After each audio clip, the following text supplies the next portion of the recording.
بچوں، کسی گاؤں میں ایک غریب چراغا رہتا تھا۔ وہ روزانہ چند بکریوں کو لے کر قریب پہاڑی پر چلا جاتا جہاں بکریاں چرتی رہتیں۔ چراغا بہرا تھا، مگر اس سے اس کے کام میں کوئی فرق نہیں پڑتا تھا۔ ایک دن ایسا ہوا کہ اس کی بیوی اسے کھانا دینا بھول گئی اور پھر بچے کے ہاتھ بھی نہیں بھجوایا۔ چراغے نے سوچا، میں گھر جا کر کھانا لے آؤں، دن بھر بھوکے رہنا میرے لیے دشوار ہوگا۔ اتنے میں اس نے دیکھا ایک گھاس کاٹنے والا گھسیارا پہاڑ کے کنارے گھاس کاٹ رہا تھا۔ چراغا اس کے پاس گیا اور کہا، بھائی، تم ذرا میری بکریوں کا خیال رکھنا، میں گاؤں جا کر کھانا لے آؤں۔ میری بیوی آج کھانا دینا بھول گئی۔ اتفاق سے گھسیارا یہی بھی بہرا تھا، ایک لفظ بھی نہ سن سکا، بلکہ اور غلط سمجھا۔ وہ بولا، میں تم کو اپنی گھاس کیوں دوں؟ یہ تو میں اپنے جانوروں کے لیے کاٹ رہا ہوں۔ میرے پاس ایک گائے اور 2 بھیڑیں ہیں جن کے لیے مجھے دور دور سے گھاس لانا پڑتی ہے۔ نہیں نہیں، میرا پیچھا چھوڑو، میں تمہاری طرح کے لوگوں سے دور ہی رہنا چاہتا ہوں جو دوسروں کی چیزیں ہتھیا لیتے ہیں۔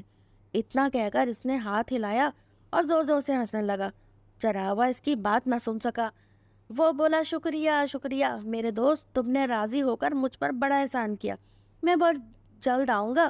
یہ کہہ کر وہ تیزی سے گاؤں کی طرف چل دیا۔ اپنی جھونپڑی میں پہنچ کر اس نے دیکھا کہ بیوی بخار میں مبتلا ہے اور پڑوس کی ایک عورت اس کی دیکھ بھال کر رہی ہے۔ چراغے نے کھانا کھایا اور پھر سیدھا پہاڑی کی طرف روانہ ہو گیا۔ اس نے اپنی بکریوں کو گنا، سب بکریاں موجود تھیں۔ گھسیارا اپنے کام میں لگا ہوا تھا۔ چراغے نے اپنے دل میں کہا، یہ گھسیارا کتنا ایماندار ہے، میری بکریوں کی نگرانی بھی کرتا رہا مگر شکریہ کا بھی خواہش مند نہیں ہے۔ لنگڑی بکری اسے دے دینی چاہیے، یوں بھی مجھے اس کو ذبح تو کرنا ہی پڑے گا۔ یہ سوچ کر اس نے لنگڑی بکری کو اپنے کندھے پر اٹھایا اور گھسیارے کے پاس پہنچا اور بولا، بھائی، میری بکریوں کی نگرانی کرنے کے صلے میں تمہیں یہ تحفہ قبول کرو، اس بکری کو ذبح کر کے اس کا گوشت استعمال کر لینا۔ مگر گھسیارا ایک لفظ بھی نہ سن سکا۔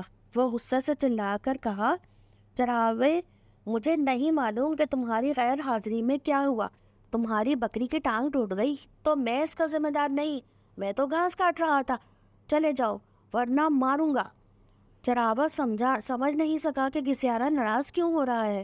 اس نے ایک آدمی کو آواز دی جو گھوڑے پر سوار تھا اور کہنے لگا، جناب، مہربانی کر کے مجھے یہ بتائیے کہ یہ گھسیارا کیا کہہ رہا ہے۔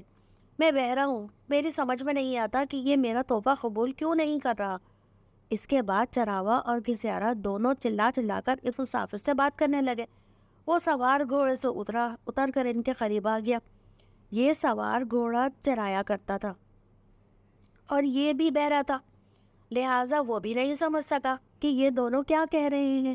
وہ ان دونوں سے اس جگہ کا نام پوچھنا چاہتا تھا، لیکن جب اس نے ان دونوں کو ناراض ہو کر چلاتے دیکھا تو گھبرا کر بولا، بھائی، میں اقرار کرتا ہوں کہ یہ گھوڑا میں نے چرایا ہے، مگر مجھے یہ معلوم نہ تھا کہ تمہارا ہے، مجھے معاف کر دو۔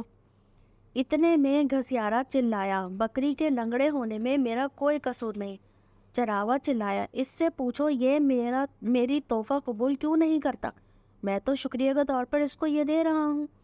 اس پر چور بولا، میں اقرار کرتا ہوں کہ یہ گھوڑا میں نے چرایا ہے، مگر میں بہرا ہوں، میں نہیں سمجھ سکتا کہ تم دونوں میں سے یہ گھوڑا کس کا ہے۔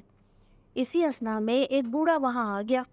گھسیارا دوڑ کر اس کے پاس پہنچا اور بولا، محترم بزرگ، میں بہرا ہوں، اس لیے میں نہیں سمجھ سکتا کہ یہ دونوں کیا کہہ رہے ہیں، مہربانی کر کے آپ مجھے بتائیے کہ یہ کیوں چلا رہے ہیں۔ مزے کی بات یہ ہوئی کہ بوڑھا گونگا تھا، لہٰذا وہ انہیں کوئی جواب نہیں دے سکا۔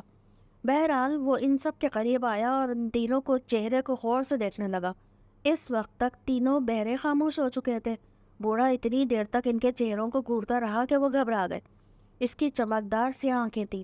وہ دراصل گھور کے اصل حقیقت کا پتہ چلانا چاہتا تھا، لیکن یہ تینوں ڈرنے لگے کہ یہ بوڑھا کہیں ان پر کوئی جادو ہی نہ کر دے۔